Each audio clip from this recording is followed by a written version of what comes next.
Hi, friends, and welcome to a very special collaboration with yours truly, your Bish therapist, and our dear friend, Amy Phillips. Hello, everybody. It's a Bish therapist, your Bish therapist, and drama darling collaboration extraordinaire today. Hi, Melissa. I'm so excited. Hi, Amy. I am very, very excited. Amy messaged me about unknown number, which is what we're going to cover today. And Mhm. when you texted me that, my head exploded in excitement because I watched it and it was one of those things that I felt really compelled and fascinated by. And so I Mm. have 4 pages of notes, and I could talk about this for 20 years. Well, So I I'm just very feel excited. like really appreciative that you kind of like let me behind the curtain of the your Bish therapist Oz that you've created because guys, she sent me her notes, okay? So, jealous. And so I am it's just fun to see how your brain works. And I've never, ever seen more organized notes in my life. So Yeah, I have a comprehensive. problem. And well, I I wish have I a had that problem. problem. This is amazing. Okay. Well, I just feel like I am, you know, on the Vanderpump Rules, how Tom Sandoval has that motorcycle with a sidecar. Yes, Okay. yes. Well, just picture me in the sidecar. I am Tom Schwartz, and unfortunately, you are Tom Sandoval in this scenario, and it's going to be all Oh, about you, and I'm going to no. be riding along with you going, Bubba, you're doing great, Bubba. Yeah, Bubba, turn right. So, unknown number. Now, Yes. I have one interesting thing to say about this. I have one interesting thing to say about this, and that is this, that about a year ago, Lisa Rinna starred in a movie on Lifetime called Mommy Meanest. Mommy Meanest. You're such a podcaster now. You're like not talking over me. You're like nodding your head. You're so funny. So yeah, she starred in this movie, and it's roughly loosely based on this story. So Yeah. I had we watched that for my Drama Darling podcast. It was a Patreon exclusive. And Ooh. I did this with Jamie Moyer and Angela Quintana, and we just had a blast recapping Mommy Meanest. It was so fun. Lisa Rinna was excellent, and we had a great time with that. So that was my first foray into this story because I knew it was loosely based on this woman. And that Right. being said, you can check that out on my Patreon, patreon.com/drama darling. But also, I'm from Michigan, so I don't like that Mhm. Michigan is being represented in this way, as Kendra is from Michigan. So I apologize to everyone for that. But Michigan is a great place to be. All It right. really is. As a Midwestern gal, I can attest to that. This is a very, usually I feel like people in the Midwest are very wonderful and friendly and cordial. So this woman does not represent us, y'all. Just to be really clear about that. Right. And listen, Amy, I'm happy to have you in the sidecar, but let me ask you a quick question. The Okay. Mommy Meanest. So Hmm. someone just talked about that on Jeff Lewis Live. I think it was Ryan Bailey. And they said that it wasn't the best movie. What was your How review dare. of Mommy Me? How dare, yeah. How dare he? I thought, look, he's obviously not a Lifetime movie. Connoisseur? Thank Yeah. you, connoisseur, Mhm. or anyone who's going to. He clearly doesn't appreciate the gold that's before him. So I don't know what kind of rating scale he's on, but it's not mine. So I mean, I thought it was great. Obviously, it's a crazy story. So that in and of itself made it a very good Lifetime movie. That it was based on. So Yeah. I mean, and Lisa Rinna being in it was so fascinating. So I loved it. I mean, Lisa Rinna is sincerely just a great actress. She really is. I didn't love her on Housewives, but I love her in a good Lifetime movie, especially the one that she did with Harry, where he was like a sex addict. I don't remember what the name of that movie Oh was. wow, I didn't Yeah, they see were that. That's married in amazing. the movie. Yeah. Oh And wow. Harry Hamlin played a sex addict, and she was like this long-suffering wife. And it was a very interesting movie. Of course, I can't remember the name, so Sure. It's probably called Sex Addict. My husband. My husband. right. My Right. husband, the sex addict. But yeah, I think she's a great Lifetime movie actress, and I really appreciate that. And she's a great actress on The Real Housewives of Beverly Hills. Ha ha. Okay, so all right, let's get into Unknown Number. Melissa, Okay, let let's me go. let me What give do you y'all think? a little synopsis because, and here's what I have to say at the top. If anyone has not watched this, this contains spoilers. Like immediately, we're Immediately going to have to spoilers. talk about what the twist is because to talk about this episode, we have to really talk about, the twist. And if you haven't So seen if it, please go watch it. And if you don't know anything about it, I'm so jealous because it'll be an unbelievable reveal. Oh my gosh. I mean, I had to watch it twice after I did. I watched it the first time on the edge of my seat. And then after the reveal, I was like, I have to watch this again from a new lens. And of Yes. course I did. And I have a lot to say about that. So tune out or go watch it if you don't want spoilers and then come back, because the one thing about this show is they miss the opportunity to have a professional talk about the psychological concepts, which are there's just so many throughout this whole documentary. And I'm like, that was such a missed opportunity. Did you Wow, not agree? Melissa. Yes, I completely agree. I didn't even think about it. I just immediately thought, I've got to talk to Melissa. We got to hear what she has to say. And so this is not the official companion podcast to Unknown Number, but I'd like to say it's the official companion podcast to Unknown Number on Hulu, is it? Yeah. Yeah. Netflix. Netflix. Okay. Netflix. Yes. So Okay, yeah, I so- cannot wait to hear what you have to say about our Kendra. Oh boy.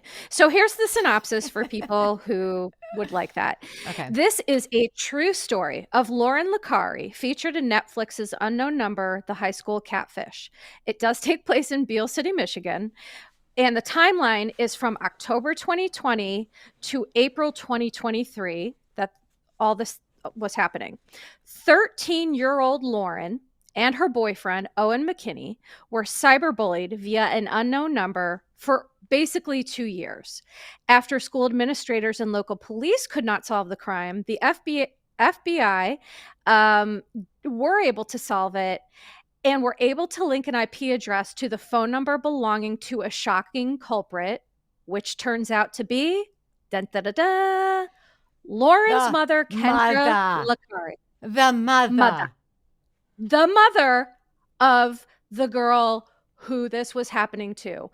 And the reason why that we have to say that immediately is that one thing about this documentary that bothered me straight off the top is once you find out that it was her mother and you go back through those disgusting texts, the sexual texts, all these things, it is really clear to me that this is a case where because she's a woman, she's getting special treatment and she's not getting held accountable in ways that really personally bug me. Absolutely. I had the same thought. Because here's the thing, Amy, as a mom, right? It's like you couldn't even imagine something like this happening to your child, let alone being the one to perpetrate it. And so I feel like what I'm going to talk a lot about today is what we see and my interpretation of what I think is going on with Kendra.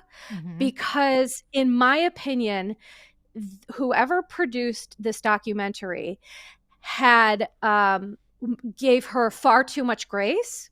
And I would argue that if she were a man sending these sexually harassing texts to 13-year-old children, do we understand these children were 13 and 14 years old?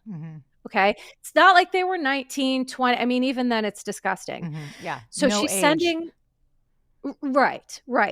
And so I think that just at the top, I'll say my beef too is with Netflix in terms of like, this woman, I believe, is a predator. She's extremely manipulative. She has a very colorful psychological profile, which I'm, going to kind of lay out for everybody. But to break it down a little bit more, so the messages started, Owen and Lauren started receiving the messages in October of 2020. 2020. And Lauren and Owen were like the quintessential couple in terms of like, I think they met in junior high. They were friends, since like childhood. And they just had this really sweet love, which again, it's like everything about this case. There's just layers and layers of awfulness, Mm-hmm. right? Mm-hmm. So Lauren and Owen, so sweet. They have this relationship. And then one day, October 2020, they start getting these wild, harassing texts. Now, initially, the texts they would happen consistently, but then there was a period where they went away for 11 months. Right. And I wanted to ask, and you can answer this later, but just putting that in here for the break, obviously, why was there a break? And I'm just wondering, was she on medication before this? And then like she stopped and then she started these texts. And then when there was the break, did she get back on medication? And then did she get back off of medication, which is why she started again? So you can throw that in and answer that later, but that's okay. I mean, here's the thing. My immediate thought is that what I'm seeing with this woman is a pervasive pattern of clinically significant markers that I don't think have anything to do with medication or non-medication, to be honest. Oh my God. Really? Yeah, I don't think so. Like this type of personality disorder or whatever it is, the psychosis that it is, cannot be fixed with a medication. So Is that her not this level of behavior, this predatory, manipulative, narcissistic behavior, no, medication would not. Like people who have narcissistic personality disorder, for example, it's hard to treat because medication is not typically something that is effective. Yeah. And it's something that, people need to want to come in and get the help that they need. And let me be clear at the top of the episode. As everybody knows, our darling bitches know, I am not Kendra's therapist. I don't know this family. I am not diagnosing her. I am making my best assessments based on her personality type, things I've seen in clinical practice. And then there were a couple of things throughout the documentary that with my eagle eye, I could find things to kind of back up what I was saying, some things that came out of her own mouth. So, Okay. yeah. All right.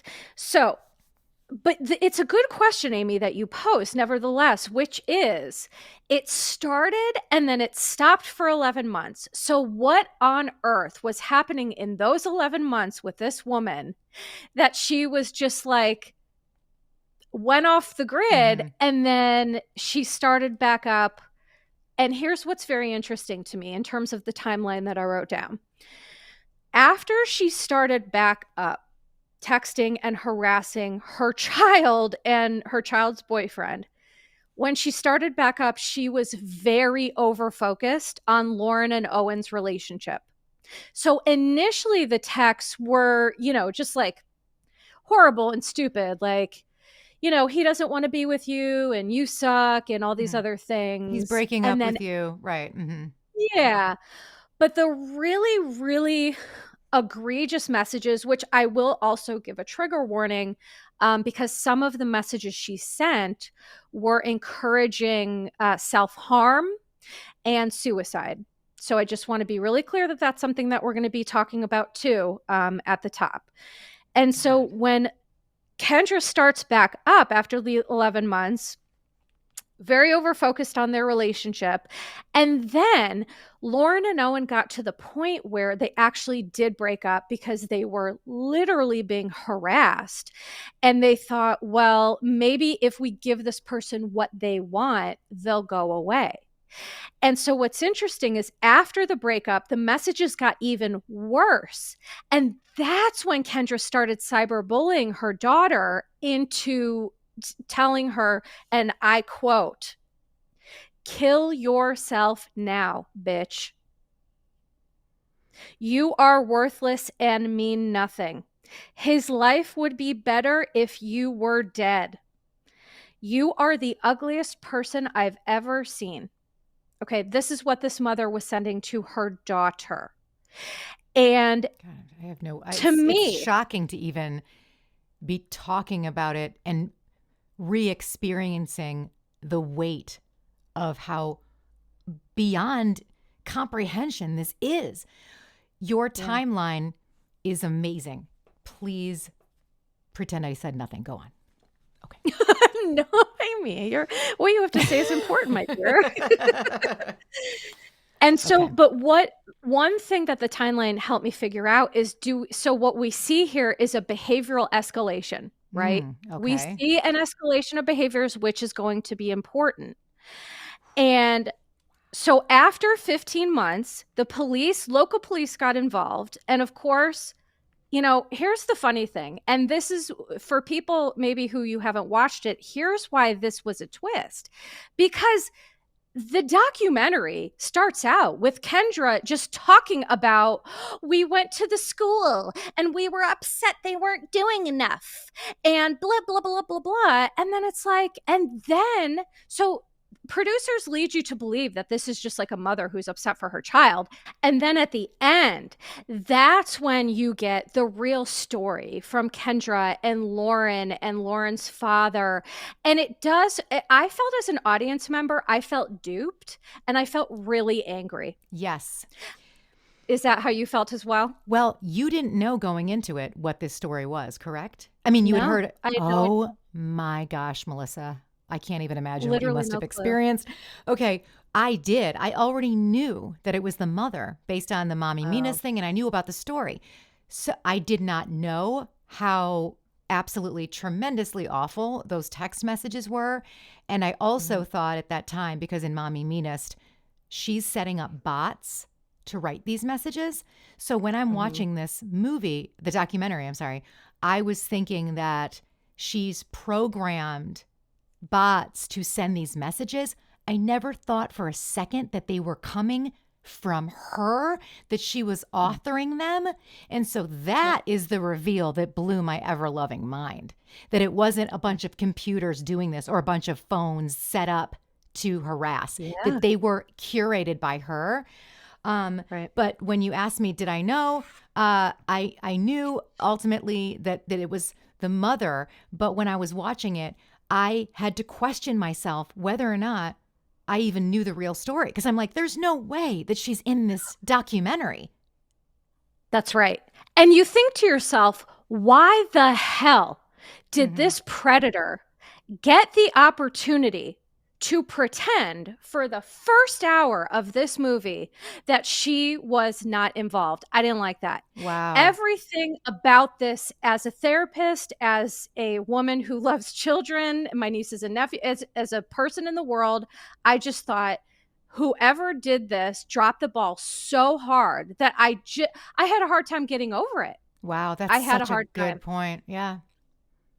That's a great point. So anyway. Wow, now I'm pissed. And I think, and I went on Reddit and obviously social media, and a lot of people feel the same way we do in terms of like, why was she given this opportunity to lie and tell this revisionist story? Which, as I watched it again, that's what royally pissed me off when I watched it the second time, because since I knew, and then I'm watching it and I'm like, I don't like that she was given this grace. Again, if she were a man who were sending 13-year-old children, sexually harassing texts, do you think they would have said, okay, sir, let's just pretend for an hour that you're not the culprit? Right? Okay. Right. I'm going to stop perseverating on that. I really don't. There's no way they would have. Our culture wouldn't have been able to handle that. And yet, that's exactly with a woman, we were able to handle that. So much so that I was pissed as it is.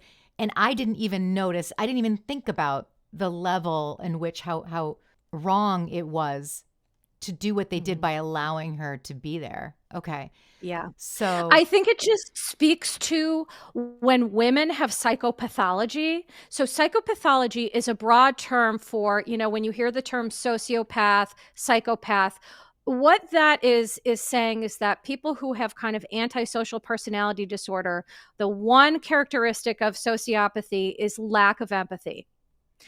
And I think, for me, the one thing, we're going to go into the why in a minute, but for me, that's one thing I really want people to pay attention to as I'm talking about all of this stuff, right?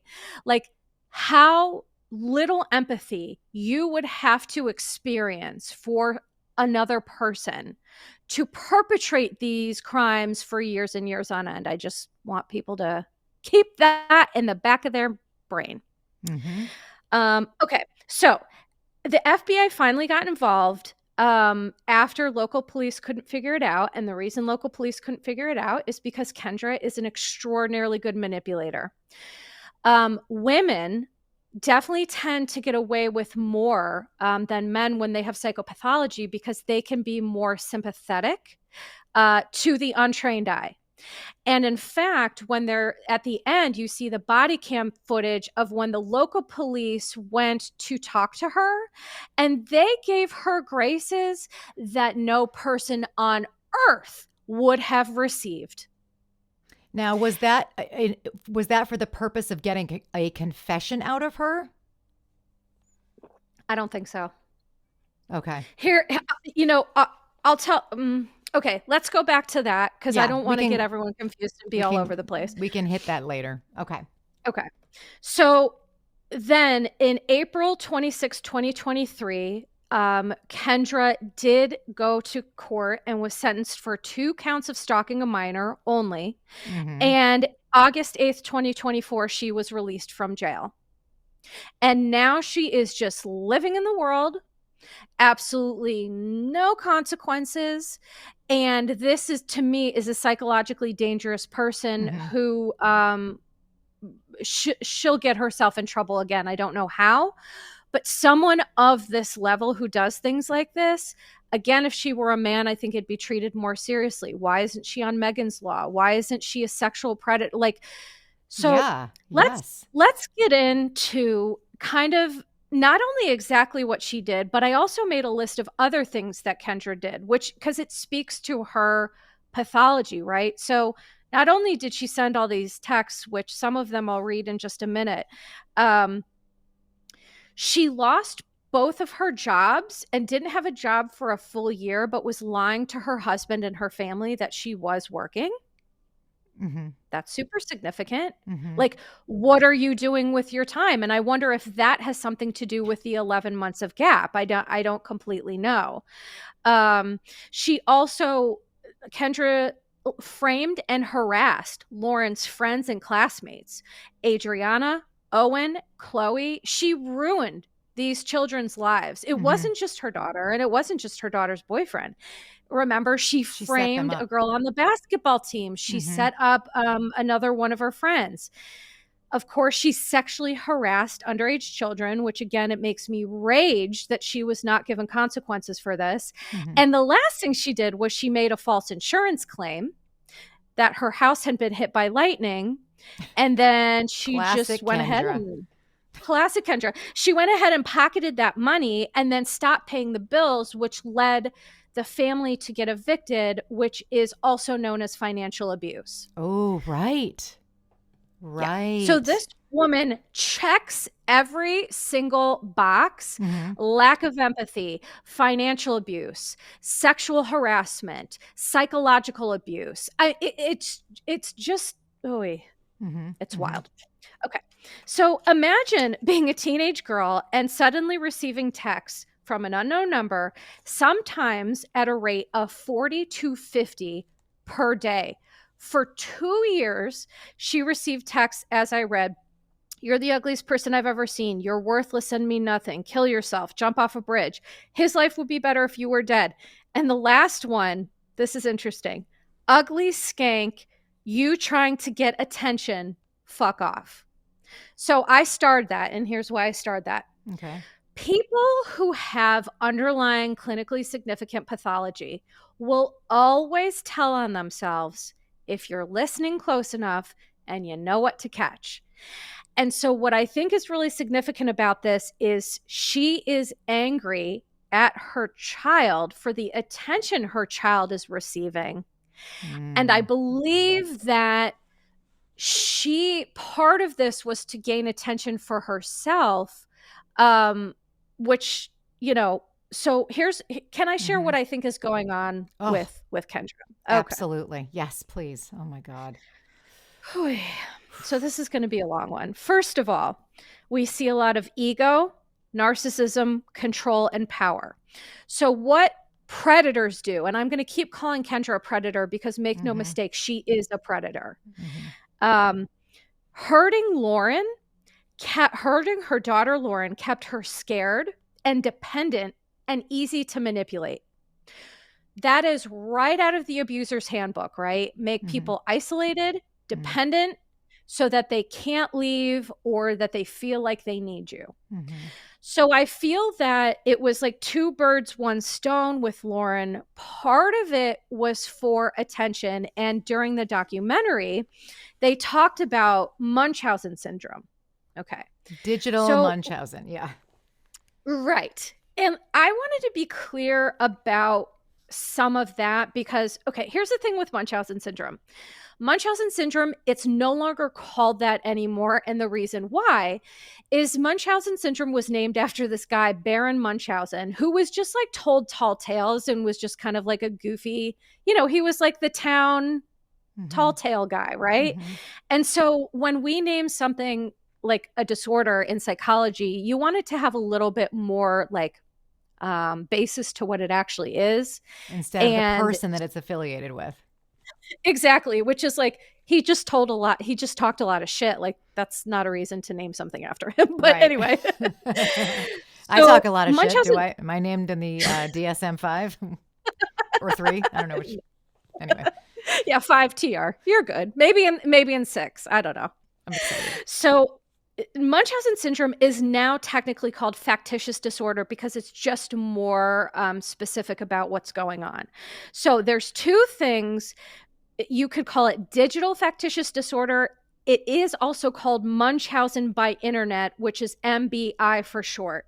Wow. And so, but right. Munchausen by internet was first identified by Dr. Mark Feldman in actually the year 2000. And he described it as the misuse of internet groups by offering false stories of personal illness and crisis to garner attention. So it's essentially the online expression of what was happening with Munchausen syndrome, which, to be clear, is that it occurs when someone consciously feigns an illness or induces symptoms. And it's if it's of themselves, then it's just factitious disorder. If it's on someone else, like, for example, Gypsy Rose Blanchard, she's a great example. That was factitious disorder imposed on another. Okay. That's what you call it when you do that to a child. And so although the, internet is vast and, there's there's research behind this. It actually is one of the most under researched psychopathologies. And so I was just trying to bone up on it a little bit. But the long and the short of it is that this factitious disorder, digital, whatever you want to call it, it's a type of online deceptive behavior that involves falsely occupying the sick, victim, and or hero roles, causing emotional distress to those who are duped. So that makes a lot of sense. That's right? Like Scamanda. Yeah. That's like all of the. Did you know about Scamanda? Okay. I covered that. Yep. Yeah. Interesting. Yes, it is very interesting. And so what I think this is saying is that part of Kendra wanted to be in a hero role, even though she was the one perpetrating the abuse on her child. And so for me, it for sure falls under a factitious disorder imposed on another. However, because of the aforementioned narcissism, lack of empathy, ego, power, and control, there are also more devious things at play, I believe. Wow. Okay.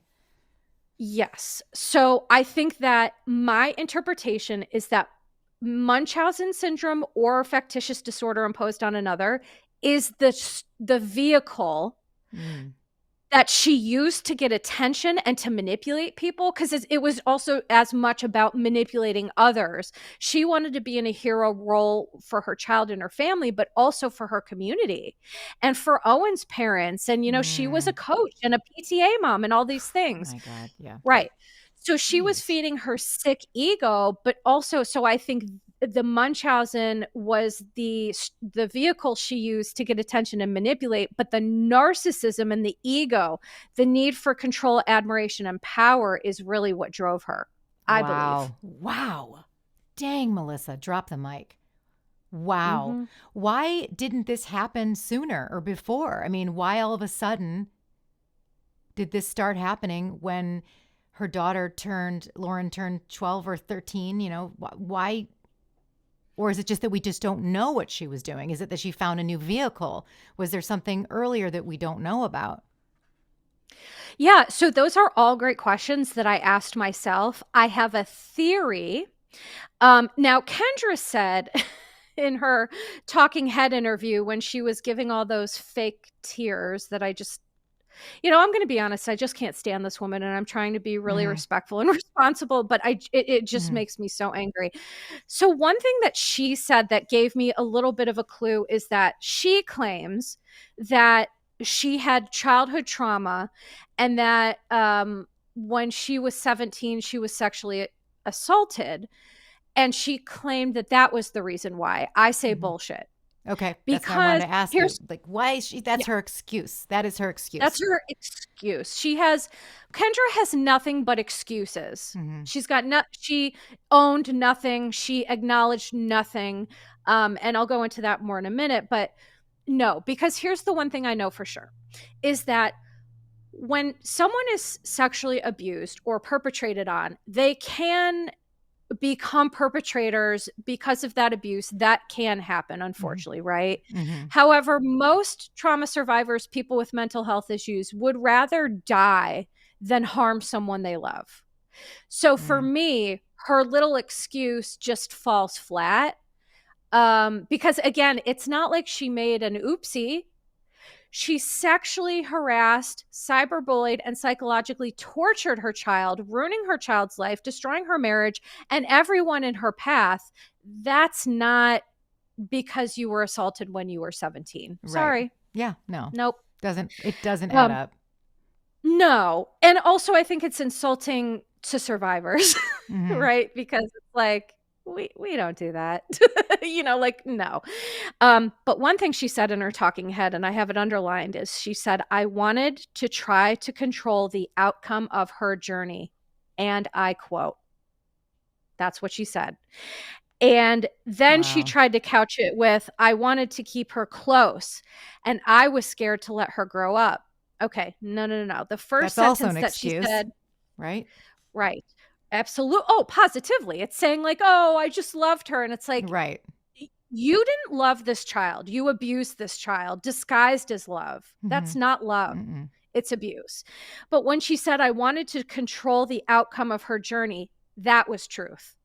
I can tell you that was truth because at the end of the day, what this woman wanted was control over her child, control over her child's life, control over her child's body, because she made a lot of really disgusting comments about her body. So if I may be so bold, now I'm going to be honest, I'm going to share some of these texts that are from the movie. They're texts that she sent. They are very disturbing and they are graphic. So please use your discretion as you listen. Yeah. Okay. The sexual nature of these text messages not only suggests everything that I just said, but it suggests a sexual preoccupation with underage children. I said what I said. And this is some of the things that she said to her child. Okay. It's obvious he wants me. So Kendra texted her daughter, Lauren, it's obvious he wants me, which is Owen, her boyfriend. Okay. He laughs, smiles, touches my hair. You are a sweet girl, but I know I can give him what he wants. Sorry, not sorry. These are tame. Owen loves me, and I will always be the girl he loves. He will be with me while your lonely, ugly ass is at home. Wow. Then it transitions. This is when they get really disgusting. Fucking trash bitch. Don't effing wear leggings. Ain't no one want to see your anorexic flat ass. Yeah. Owen and I This is really disgusting. Owen and I down to suck, finger fuck, his dick and fingers, my pussy and mouth. She doesn't even make sense. She Well, makes right, zero sense. right. And then there's a couple more because I really want to hammer this point home that this is not someone who is deserving of a single ounce of empathy or understanding. Okay. Mm-hmm. This is a person who should be on a list for the rest of her damn life. Mm-hmm. She then said, my fucking tits in his face, fucking make him horny, make it cream. Ugh. It's disgusting. Yuck. That's why I thought these were He, bots. I'm like, who's coming up with this stuff, you know? That's why I thought when I discovered it was her doing that, I'm like, how are you even you she's sick. Mhm. All right, go on. Yeah. All right, number 8. Go on. He wants sex, BJs, and making out. He don't want your sorry ass. And then the last one she sent to her daughter was no dude ever touching that pussy, you nasty slut. Oh wow, she's so disgusting. Okay. Right. And one thing I should note is that they interviewed Owen's mom, who, by the way, was friends with Kendra, because they were the parents of the She kids going through never, this.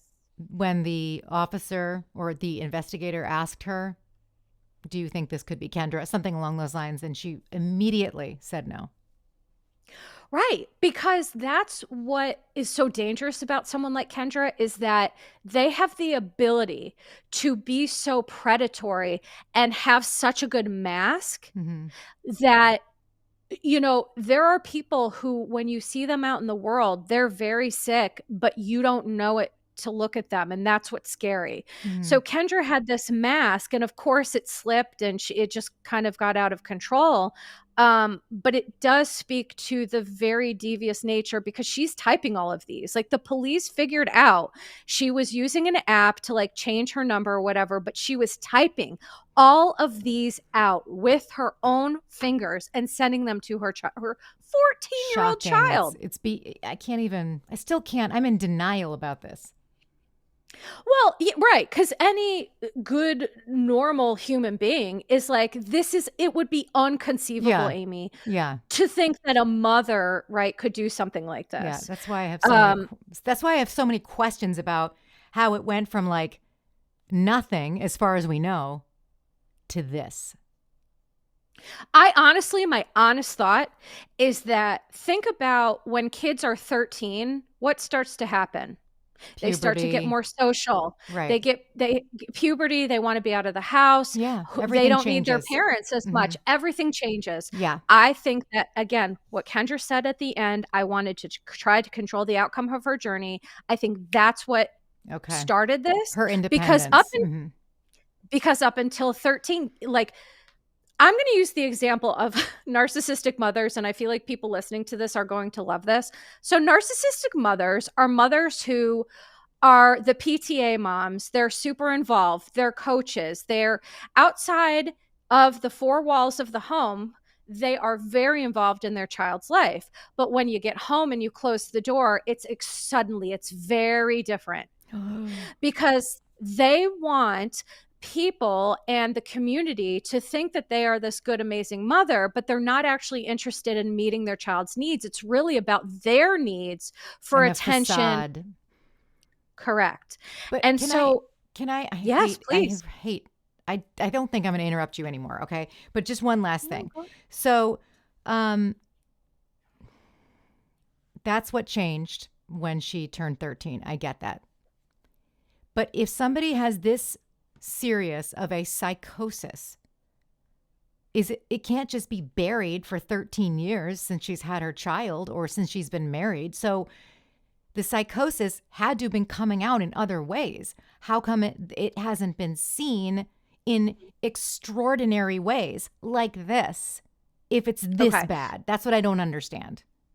So one thing I will say is it's not psychosis, and here's why. People who have psychosis, legitimately, their brains are tricking them, lying to them. That is a very legitimate thing that people experience.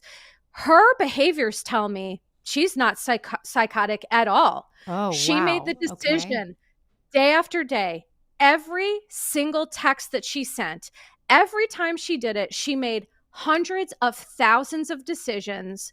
That is the opposite of psychosis. That is personality disorder. Oh, But it's still a good question, right? okay. How did she keep this under wraps for so long? Okay, well, here's what I would argue. She had enough power and control over Lauren until she turned 13 to satiate some of those needs for power and control. She also had a husband who, unfortunately, it seems like he kind of just let her. Right? He thought, oh, well, you're going to take care of the finances. I'm going to work. I'm going to let you do your thing. She picked him out, I believe, as a victim. Like, you have to pick people who you can get away with something. Hmm. So what this tells me is that I would guarantee that this has been a lifelong issue. And what happens is, as people get older, if you don't address the issue, it is going to get worse and worse and worse until a crisis kind of happens. And so I just think the underlying psychopathology became so significant for a multitude of reasons. A, her growing up. B, she had this weird issue with her job, whether she had it or she didn't. So there were signs that there was other things going on, if that makes sense. Okay. Right? Yeah, but this is oof. To go this Right. far is like, well, that's why I just don't like, how was she not already like in jail, arrested before she Well, even got she to this point? was. Right. Oh, right. Well, again, this is how, Amy, you saw her. She looks like your typical Mm-hmm. middle-aged woman. She was very, well, not convincing to me because I've seen a million people like her and she cannot fool me. But her crocodile tears and her woe is me and her boohoo. Women who have psychopathology will get away with much more than men do. I have Mm-hmm. seen that time and time again. They are take longer to get diagnosed. They take longer to have consequences because when the officers come and you see the body cam footage, they literally politely ask her for her phone. And she was just like, oh, I have just the one. And they just took her word for it until the husband got home. And he Yeah. was like, oh, she's got another. Yeah. And they have Does a that make search any sense? warrant. No, it sure doesn't. Yeah. Thank you. Mm-hmm. Right. Good And point. then there was something else the officer said. I wrote it here because it was so weird, is that the police lied to Lauren and they made excuses for Kendra. During that body cam footage, they were like, well, Lauren, your mom didn't start. Because, like, Kendra Oh, tried to say that she didn't start it, but she oh, that continued was it. And laughable. patently false. Laughable, right? Laughable. Yeah. Please. And it was also proven incorrect by FBI, who actually, like, they knew what they were doing. And they're like, Mm-hmm. no, it was her this whole time. Mm-hmm. So the point is that she has pathological lying. I don't think she knows how to be honest. And then, when the police, so they tell Lauren they made excuses for Kendra. And then one thing that really, really bothered me was that when police went to talk to Kendra and Lauren was there, you're talking to a perpetrator and a victim. They did not separate them. They Mm. allowed Kendra to use Lauren as a human fucking Shield. shield. Yes. Oh my God, you're right. That was really, my skin was crawling during that moment. Mm-hmm. Right. Because you know what? So, what Kendra did was when the police told Lauren that it was her mom, Kendra went over and hugged Lauren. And I'm like thinking that, to me, out of that whole movie or documentary, that one scene stuck in my craw so bad because it's so clinically significant, because it tells you Kendra doesn't give a shit what Lauren wants. She doesn't care how Lauren feels. She doesn't care what she wants. She probably doesn't even know how she feels or what she wants. It's all about Kendra. And then Kendra was like, well, I can't leave her. And it's like, Mm. they should have been separated and Yeah. interviewed separately. She should have She been should put not in have been cuffs allowed immediately. immediately, not been allowed to put her hands on her child, and children and youth Mm. should have been called immediately. Mm-hmm. Immediately. Immediately. Okay. There's still so much more to uncover here. And so we're going to take a quick break and cleanse our palate. Then we're going to come back, and your Bish therapist, Melissa Reich, myself, Amy Phillips, in the sidecar are going to get right back into it. So stay right there. So, one thing that also really frustrates me is that this child, Lauren, who is a victim, she was, first of all, failed by everybody. She was failed by her mother. She was failed by law enforcement in the ways that I just explained to you. Yeah. None of that should have occurred.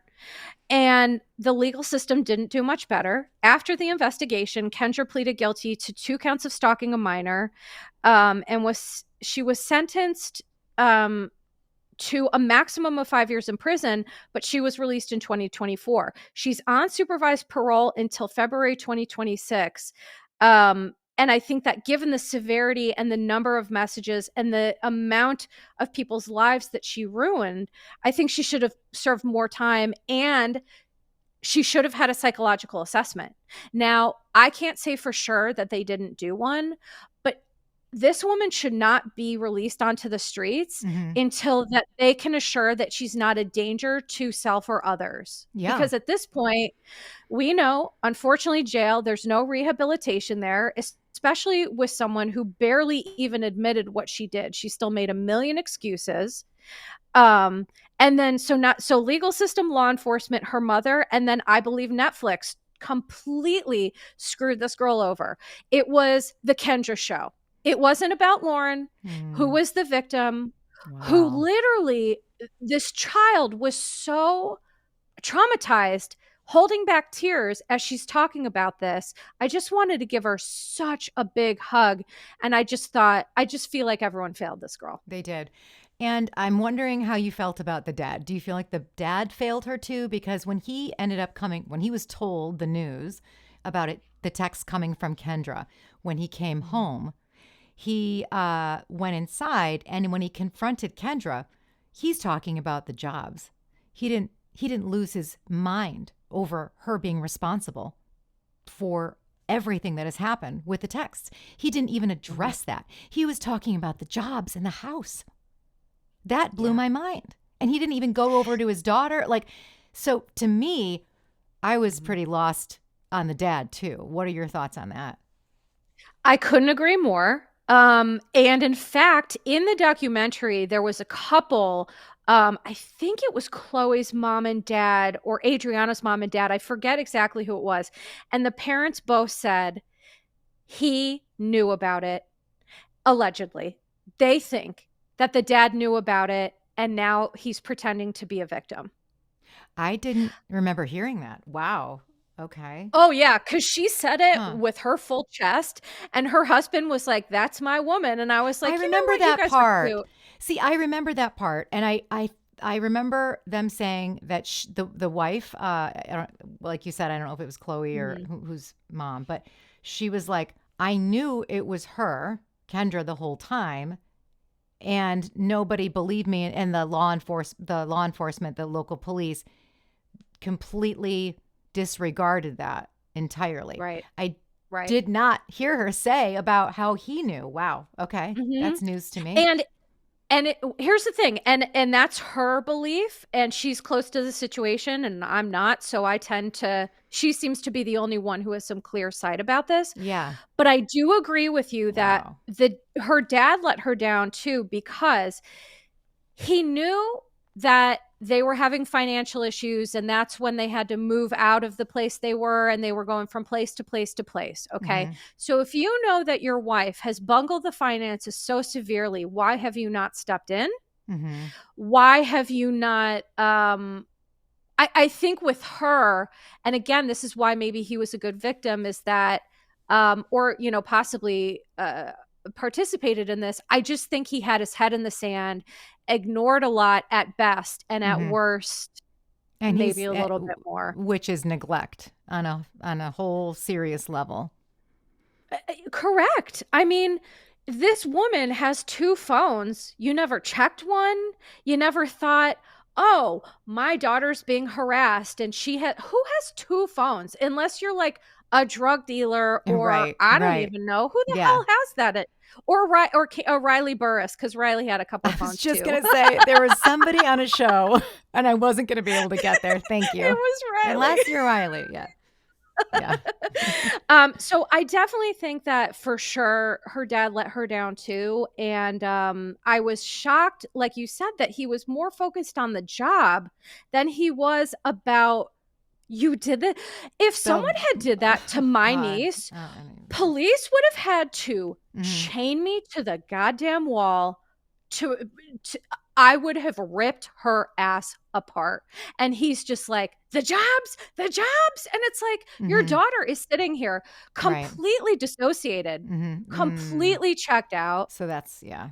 Mm. Absolutely. And that's how I can tell that she really is a victim of a lot with this family, is because she's so disconnected from her emotions. She's so dissociated, that was hard for me to watch, because Yeah. I just, she deserves so much better than that.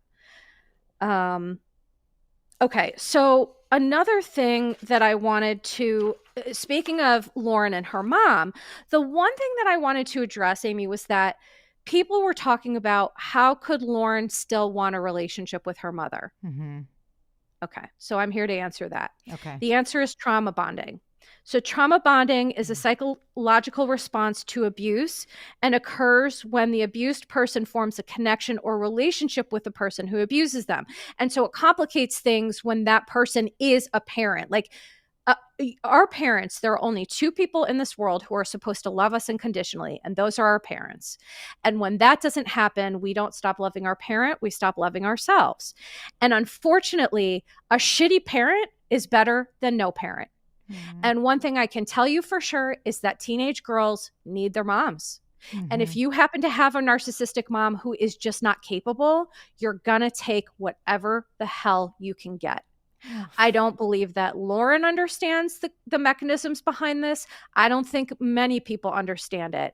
But I noticed it immediately, which is when the producers asked her, like, what do you think about people who judge you for having this relationship? And she started to tear up, but she does this thing where she kind of tries to swallow it, which tells me that she was never allowed to the time and space to have her own emotions. Oh, Is she that's cried sad. and she said, I think people won't understand, but I don't care. And it's like, think about the horrible situation this child is in. Okay, her parents are Mhm. now divorced, her mom went to jail. um I sincerely believe it's trauma bonding, Mhm. because you guys have to remember too is that the severe manipulative nature of Kendra, i.e., I'll give you another example of this. When Kendra was in prison, did you see the emails that she was sent? Yeah, why Mhm. didn't you get back to me? Frowny face. I'll forgive you. Wow. That All manipulation. oh my God, that All sent me to the manipulation. moon. I was so angry just seeing that. I was like, you're manipulating her and scolding Mhm, her mhm. after what you did, and she knows Right. it's diabolical. Oh, that's exactly it, Amy. It is Mhm. diabolical. This is not a mental health issue. This is not a poor me. I had a history of abuse. This is not that. This woman is a monster. She Wow. is an absolute monster. And and so speaking of that, there was a couple of things, a couple of notes that I wanted to say when she was after the big reveal. When Mhm. she was doing this talking head, there were a couple of major things that I noticed. Number one, people who have psychopathology engage in something called impression management. Impression management is where you care so much about what other people think that you want to manage their impressions of you, and especially with law enforcement, right? Mhm. And so Kendra said to the people who were interviewing her, she said, "You guys are going to think I'm a crazy lady." Mhm. And I know that didn't seem like a lot, but I'm like, that is impression management right there. Oh. It's not about her daughter. It's not about her family. It's not about the kids' lives who she ruined. All she cares about is what people think of her. Which is ironic when you do something like that. How could she do something like that if she cares so much about what people think of her? I know, that's the rub, isn't it? It That's doesn't that's even the make rub. sense. Like, I mean, it Yeah. does make sense because of everything you said, but it just because you kind of have to compartmentalize each psychological issue. I don't know if Yeah. I'm using the words right, but you Yeah. have to take them separately in a way. And then you've got this, banquet of problems with this lady. Literally. Yes, Mm-hmm. literally. Of very severe problems. So the one thing she said is that I noticed she has a tendency of when she's lying, she says the word honestly. So I'm going to give you an example. Okay. And that is something, again, people, when they have pathology, they have so much ego and narcissism that they think they're smarter than people and that they won't be found out. Mm-hmm. But they overestimate themselves and they underestimate other people like Mm-hmm. myself, Mm-hmm. which is just funny. It's kind of the nature of a narcissist. But she said, Lauren knows she's small and petite, and I may have picked up on some of her insecurities with her appearance. But honestly, the messages weren't targeted at her insecurities. And then she tried to claim that this bullshit was about her. Mm-hmm. Because she So struggled when with she anorexia? apparently so. Mm-hmm. And I'm like, you struggle with some things, but anorexia isn't one of them. Mm-hmm. When she is texting her daughter, no one wants your flat anorexic ass. That's not I may have. Mm-hmm. That's you did. Yeah. You knew your daughter's weaknesses, her insecurities, her soft points, and Mm-hmm. you manipulated and pressed on every single one of those for your own benefit. Yeah. And then there was another time where she said, honestly, this was what was insane too. Okay. Kendra cried discussing her love for her child and not wanting her child to be sexually abused like she was, but you sexually harassed your own child. Right. So what are you even talking? You know what I'm saying? It's yes, like, right. I think what you're saying, Amy, is that none of this makes sense. And to healthy, loving, good people, I could explain this till the cows come home and it isn't going to make sense. Right. Because Okay. you're a healthy, loving person who loves your child and would rather die than see harm come to her. And unfortunately, there are a lot of parents, mothers out there who are really scary people. And sometimes it doesn't get found out. There are people who grow up with mothers like this, and then it's not until they're middle-aged and they start to tell people, and then people are like, wow, I had no idea. It's all about that mask. It's all about that mask that these predators wear. And so, for me, that's kind of most of what I wanted to talk about here. But her friend, it's just so intense. Her cousin, when she got on the screen, I was like, let's go. Let's get down to what you know. All we got was she really likes the limelight. She really likes attention. That's really all we got. We didn't get anything else from her. I was like, right. You're supposed to be the key to the truth. What happened in her childhood? What else did she do that was diabolical when you were younger? She had to have done something. She had to have shown you this side of her other than just wanting attention. Like, she had nothing. And that I don't understand. I mean, there's so much. Well, let me explain. So this is where I think Netflix dropped the ball, because that's where a professional would have come in clutch. In terms of, like, for example, her cousin, she's not a professional. She's a regular person. So when the Netflix producers are asking her, she's a lay person. She doesn't know. She's like, I don't know. She liked attention and blah, blah, blah. But, like, how well do you really know your cousins growing up? How well do you really know someone? And what I can tell you is you can be married to someone, a family member, and have no idea how diabolical somebody is. If sometimes you're not a professional and you don't know what to look out for. Because I agree with you. This is more than she just liked attention. This is more than she had a history of childhood trauma. This is more than that. But what I would have loved is for a professional to come in and take what the cousin said and take what the police said and take what people said and weave, like I am, kind of weave this tapestry of this is how this happens and this is what this looks like. I think the show could have gone from amazing to, like, it could have gone to another level had they done that. But this comes back to my first criticism, which is I think Netflix or producers let this woman off the hook time and time and time again. And I just am not here for it. Yeah, they wanted to get what they want. They were selfish about what they wanted to get from her, which is they wanted her to be the laughingstock. They wanted her to be in on this twist for the storyline. They wanted that, for the sake of for the entertainment value. Yeah. Correct. So again, Lauren was let down by her parents, the legal system, law enforcement, Netflix, and the entertainment industry. They used this girl's literal life, this trauma. She will never be the same. When you experience trauma like this, when your brain is still growing, which research suggests we used to think it's up until age 25. And now there's research that suggests if you're neurodivergent, it's actually closer to 30. So you're basically talking about a child's brain, developmentally speaking, enduring all of these things.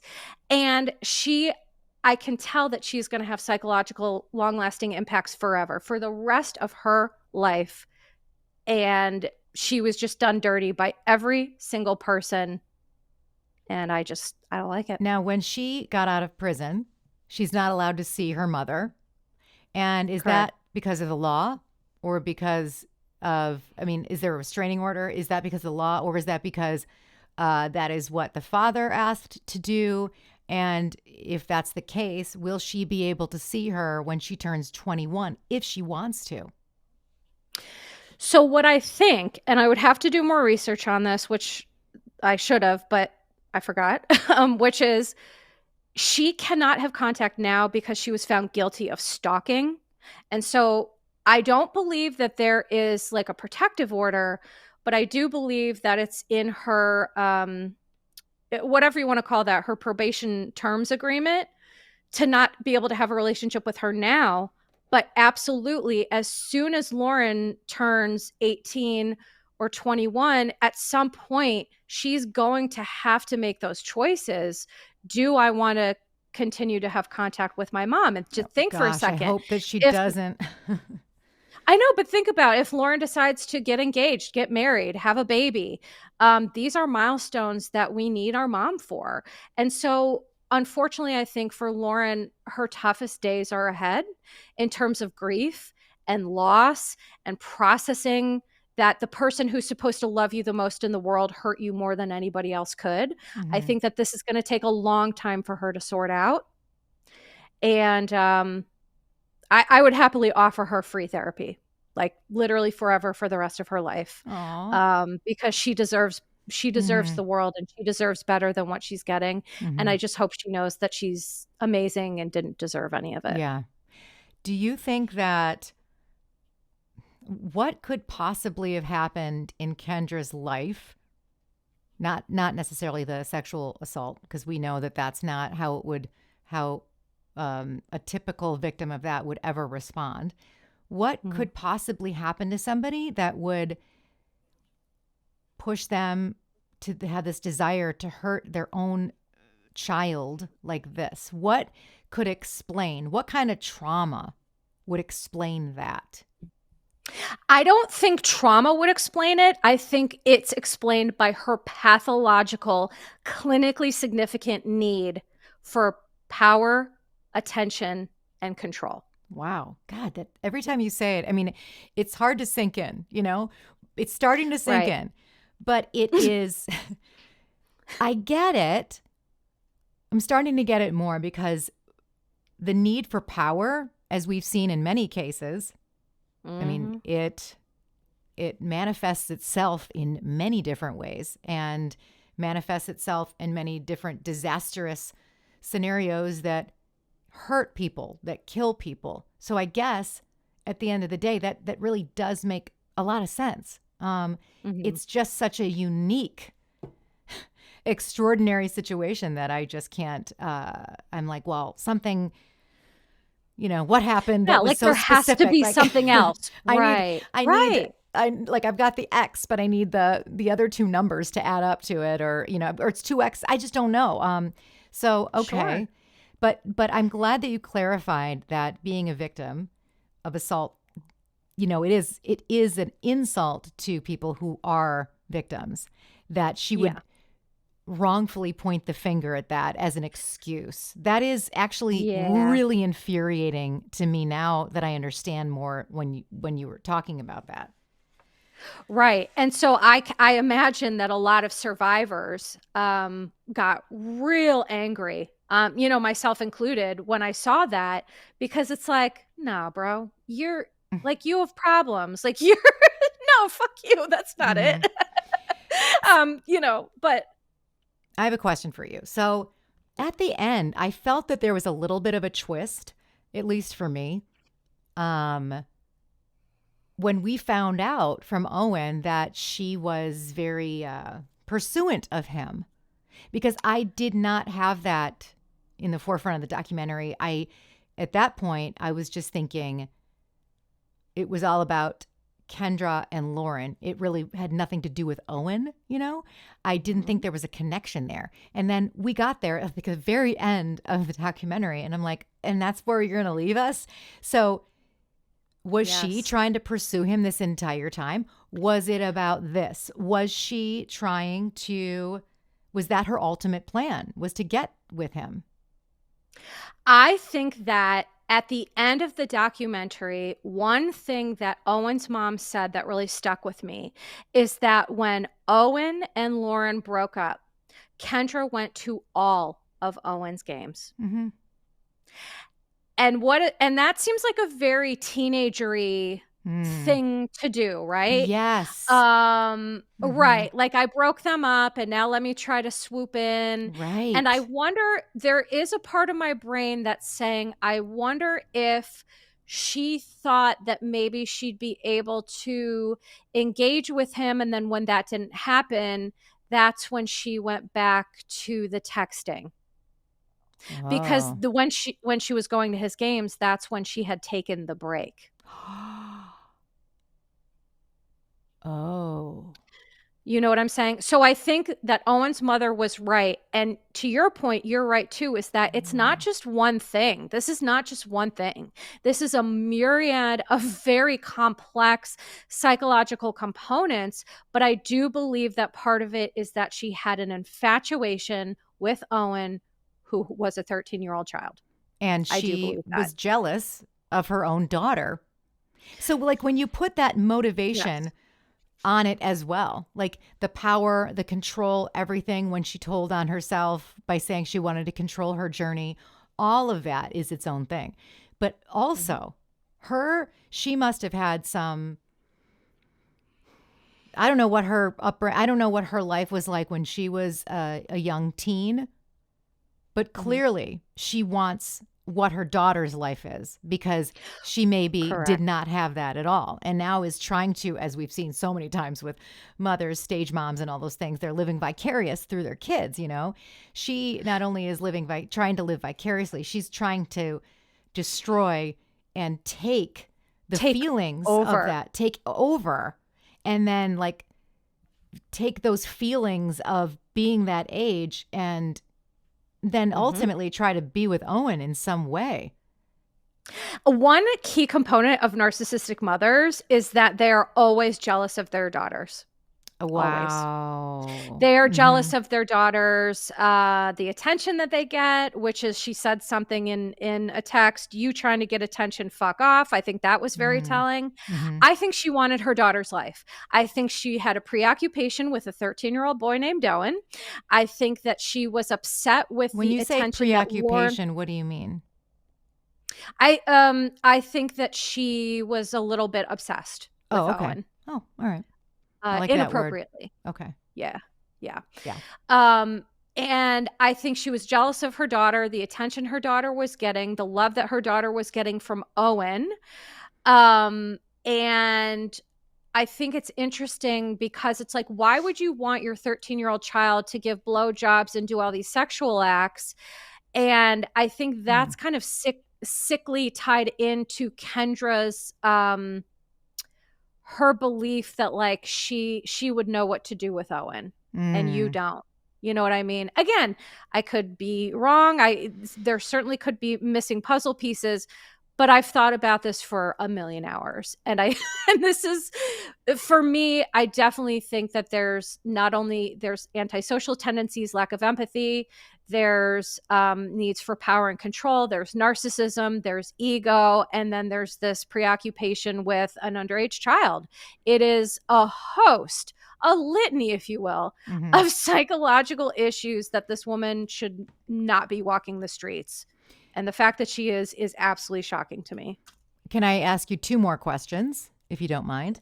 Of course. Okay. The first one is, as we're going through this, and my mind is shifting around and thinking about all these texts and the sexual nature, obviously, that, now that I'm over the shock of those, I guess I'll never be over it. But now that we are really digging in and hearing everything you have to say, do you think that when things turned so sexual and the threats about how Owen wouldn't want to be with her, he wants those things in a relationship, that her goal was to push Lauren to have sex with him, to do that with him, so that then she ultimately would get pregnant, and then Owen would always be in her life because of the baby. And then she could really see, now I'm really making stories up. But I'm starting to think maybe there was a grander plan to get him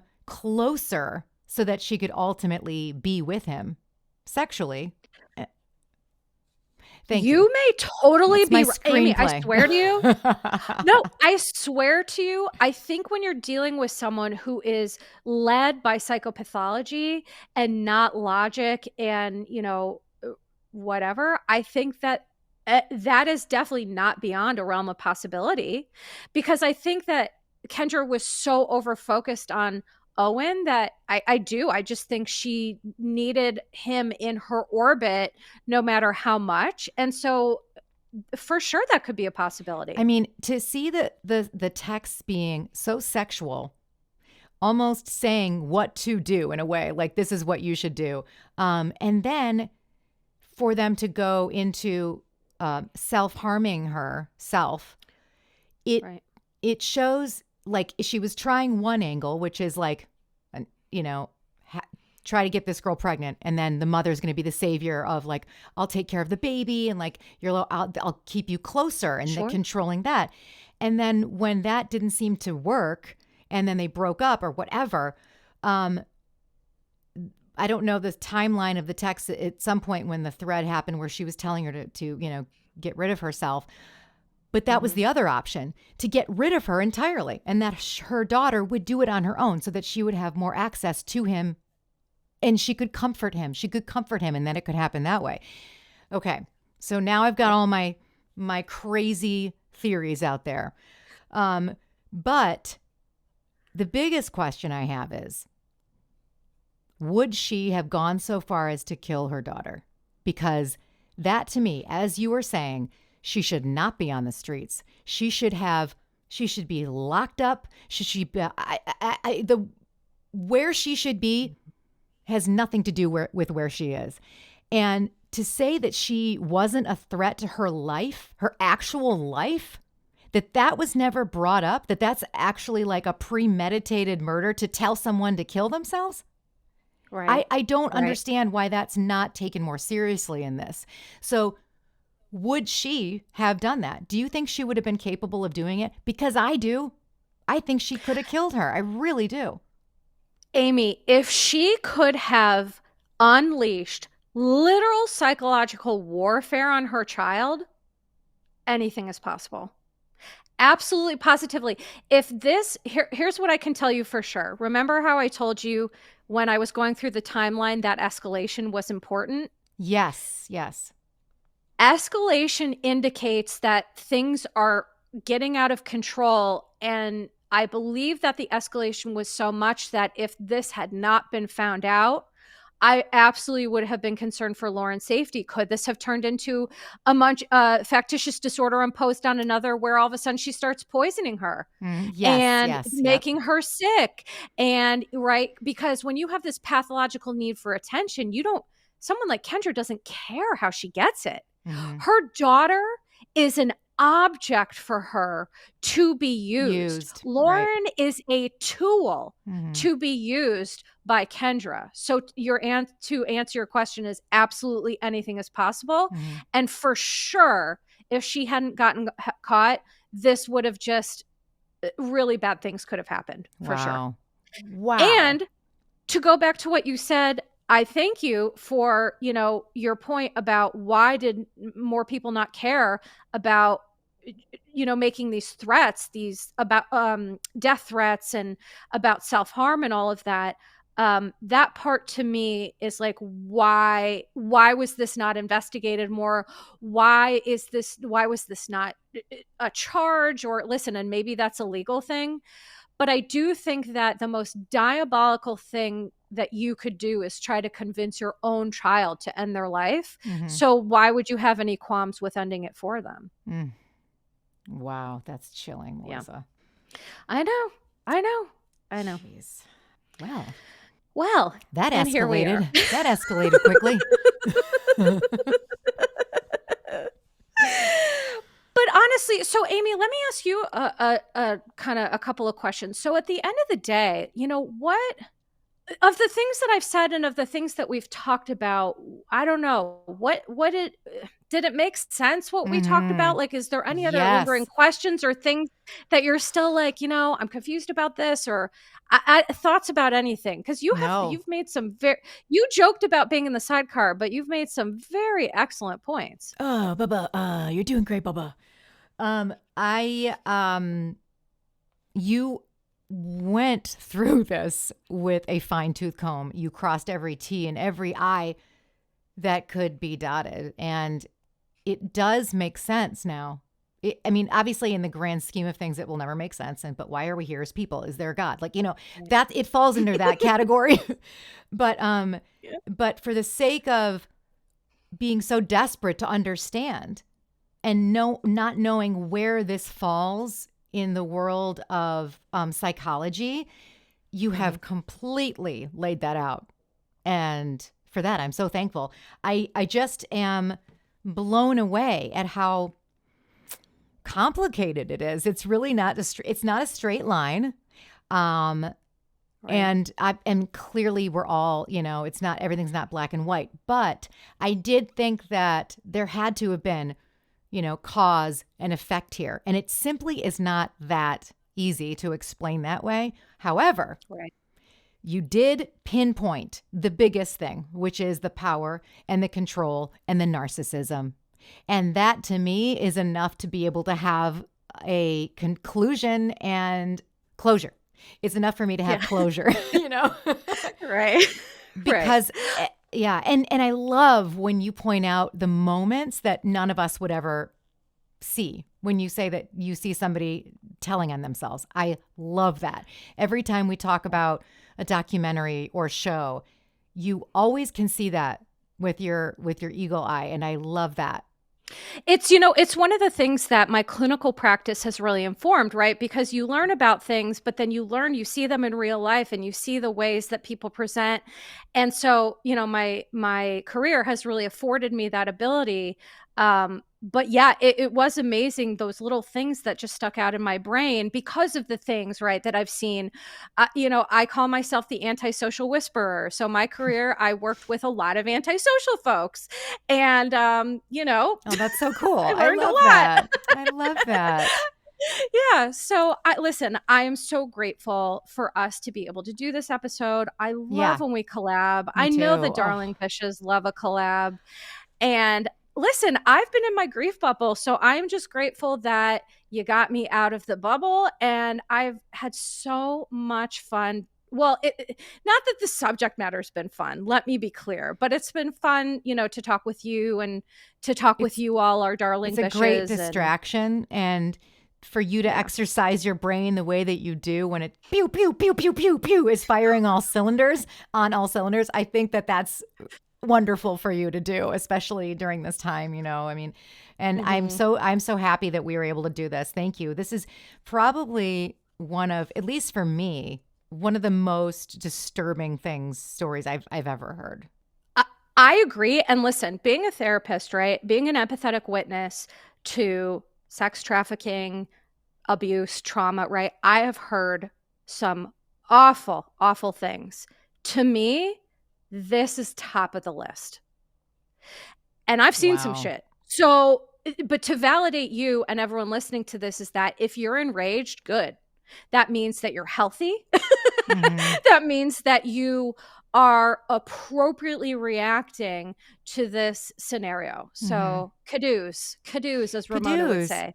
Yeah. And Yeah, also, thank you for explaining so many of the areas that we should be enraged about that aren't obvious to some of us. And me, like there were so many things that you said. I was like, oh my God, I didn't even think about that. Like it was so surprising and shocking. And most of us, and me included, got really swept away in the entertainment of it, like I always do. I'm always going to be a sure. pawn of that. So salacious. But at the end of the Mhm. day, I just, was so disturbed by this. I can't shake it, And so I'm really glad to have worked Yeah. through this with you. Oh my Yeah. gosh, what a collab. Well, thanks, darlings. Yeah. Thanks, bishes. And we definitely do it again sometime, obviously. Yes, of Sometime. course. And of course, you all know where to find us, but please check me out, www.patreon.com/YourBishTherapist. Please check me out on Instagram, YourBishTherapist. I'm taking a smidgen of a break from the podcast. This is actually going to be my season finale, and I wouldn't want it to be with anyone else, Amy. So thank you for that. Oh my God, thank you so much. Drama Darling, check me out over wherever you get your podcasts and patreon.com/drama darling and meet Amy Phillips. Melissa, talk to you soon. Bye. Bye, girl.